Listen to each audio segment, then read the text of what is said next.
Hello बच्चों, कैसे हैं आप सब। आई होप कि आप सब बहुत बढ़िया हैं। और आज हम देखने वाले हैं कक्षा 8 8 ग्रेड अभ्यास पुस्तिका सामाजिक विज्ञान का सॉल्यूशन। ठीक है बच्चों, आइए शुरू करते हैं। डिस्क्रिप्शन में लिंक दी गई है, तो वहाँ से जाकर आप अन्य सब्जेक्ट का सॉल्यूशन कंप्लीट देख सकते हैं और अन्य क्लास का भी।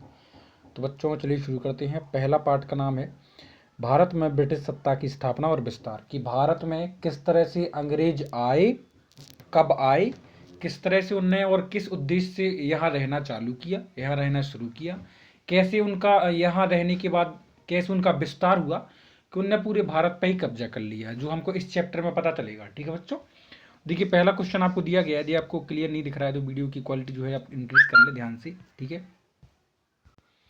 ठीक है बच्चों, तो आइए शुरू करते हैं। और एक बात का विशेष तौर पे याद रखें, कई यूट्यूबर हैं जो क्या करते हैं कि जैसे आप वो क्या करते हैं इसी का स्क्रीनशॉट लेकर और उसकी पीडीएफ बनाकर और फिर उसकी वीडियो बना देते हैं। तो इस बात का ही विशेष तौर पे याद रखें।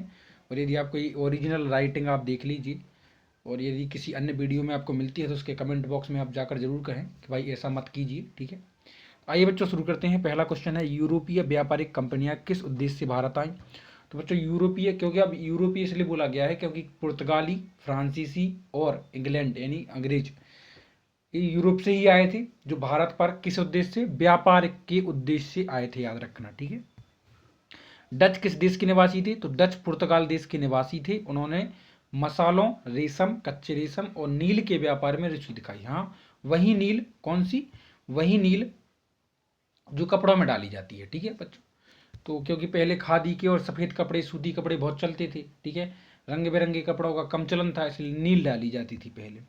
ईस्ट इंडिया कंपनी की स्थापना किसने व कब की गई। तो देखो बच्चों, ईस्ट इंडिया कंपनी की जो स्थापना है 1600 ईस्वी में इंग्लैंड के पूंजीपतियों ने की। मतलब जो इंग्लैंड के रईस बिजनेसमैन थे, उन लोगों ने ईस्ट इंडिया कंपनी की स्थापना की, जो भारत में जो है उद्योगों को ऑर्गेनाइज करती है, मतलब व्यापार के लिए। ठीक है, फ्रांसीसी और ईस्ट इंडिया कंपनी के बीच संघर्ष के क्या कारण थे।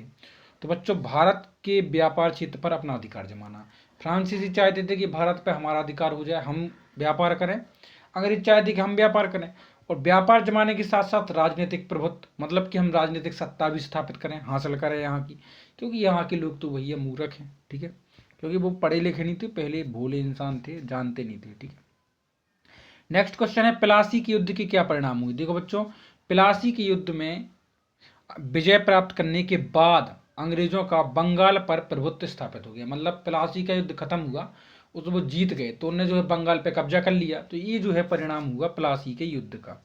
बक्सर का युद्ध कब व किसके बीच हुआ। तो बच्चों, बक्सर का जो युद्ध है, बक्सर का युद्ध 1763 में नवाब मीर कासिम और कंपनी के मध्य हुआ। कौन सी कंपनी, ब्रिटिश कंपनी, याद रखना। ठीक है, अगला है आपका क्या, इलाहाबाद की संधि की प्रमुख बातें लिखिए। तो बच्चों, इस संधि से अंग्रेजों को बंगाल, बिहार और उड़ीसा की दीवानी मिल गई। अंग्रेजों को क्या मिल गया, दीवानी, मतलब राजस्व इकट्ठा करने की ताकत मिल गई। जो भी जैसा जहाँ से इनकम थी ना, इनकम, वो सब अधिकार उनको मिल गए। कहाँ, किसको, अंग्रेजों को। बाकी जो भी है वो सब आप रखो। ठीक है, राजा महाराजा ने बोल दिया। तो इलाहाबाद की संधि के अकॉर्डिंग यही हुआ। ठीक है, लॉर्ड डलहौजी द्वारा भारतीय राज्यों को ब्रिटिश शासन के अधीन करने हेतु अपनाई गई नीति का वर्णन कीजिए। तो लॉर्ड डलहौजी ने विलय नीति यानी हड़प नीति अपनाई। कौन सी नीति अपनाई, यहाँ नीति का वर्णन बोले तो हड़प नीति अपनाई का अनुसरण कर अनेक देशी रियासतों को ब्रिटिश साम्राज्य के अधीन करने में सफलता प्राप्त की। अब मैं आपको बताऊं हड़प नीति क्या है, कि यदि किसी भी राजा महाराजा के खुद की संतान ना हो तो वो राज्य जो है ऑटोमेटिक किसकी नीति, विलय नीति के अनुसार अंग्रेज सत्ता में आ जाएगा, या अंग्रेजों के राज सरकार में मिल जाएगा वही राज्य। क्योंकि आप, यदि आपकी कोई संतान नहीं है तो आप दत्तक पुत्र, मतलब कोई गोद लिया हो पुत्र भी मान्य नहीं किया जा सकता। इसी कारण तो झांसी की महारानी जो है रानी लक्ष्मीबाई का आप उनसे झगड़ा हुआ था। ठीक है बच्चों, आइए दो क्वेश्चन और बचे हैं। इसका क्वेश्चन है, देखिए कि लॉर्ड बेलेजली की सहायक संधि की मुख्य शर्तें क्या थी। ठीक है, देखो, जो भारतीय राज्य इस संधि को स्वीकार करता उसे अंग्रेजी शासन सेना की एक टुकड़ी अपने राज्य में रखनी पड़ती, पहली शर्त थी। और दूसरी थी, ब्रिटिश सेना के खर्च के लिए एक निश्चित धनराशि कंपनी को देनी पड़ती। ये दूसरी जो है कौन सी संधि थी, लॉर्ड बेलेजली की सहायक संधि। क्वेश्चन नंबर 10वां है कि किन कारणों से जो अंग्रेज हैं वो भारत में अपनी सत्ता स्थापित करने में सफल हुए थे। देखो बच्चों, अंग्रेजों के पास हल्के छोटे हथियार और प्रशिक्षित सेनाएं थी, एक बात हो गई।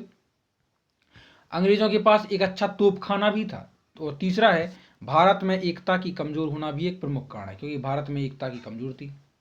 राजा महाराजा थे, उनको अपने राज्य से मतलब था। अब भारत क्या कुछ नहीं था उनको, ठीक है, उनको तो इतना अपने राज्य से मतलब था, अपने राज्य की सीमाएं जहां तक हैं उसका ही वो बचाव करना जानते थे, ठीक है बच्चों।